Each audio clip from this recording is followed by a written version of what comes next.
एक छोटे से गांव में रामू नाम का एक गरीब किसान रहता था। उसका घर कच्चा था, कपड़े साधारण थे और खेत भी छोटा सा था।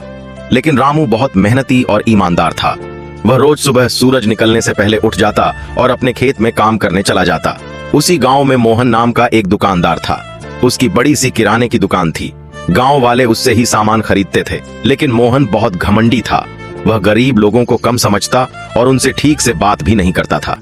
एक साल गांव में सूखा पड़ गया, फसल कम हुई और रामू को पैसों की बहुत जरूरत पड़ गई।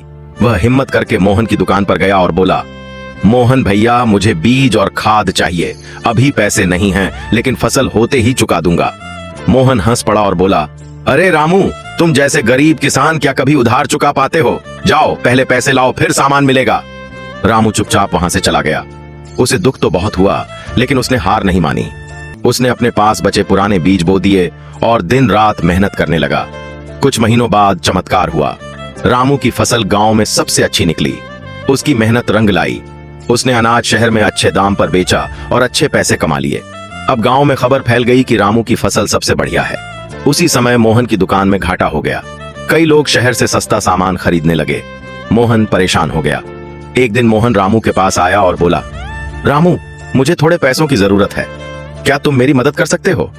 रामू मुस्कुराया और बोला, मोहन भैया, मैं आपकी मदद जरूर करूंगा, क्योंकि इंसान की असली पहचान उसके व्यवहार से होती है, घमंड से नहीं। रामू ने उसकी मदद की। मोहन को अपनी गलती का एहसास हुआ। उसने रामू से माफी मांगी और आगे से सभी से अच्छे से व्यवहार करने लगा। लेकिन अभी तक आपने लाइक सब्सक्राइब नहीं किया।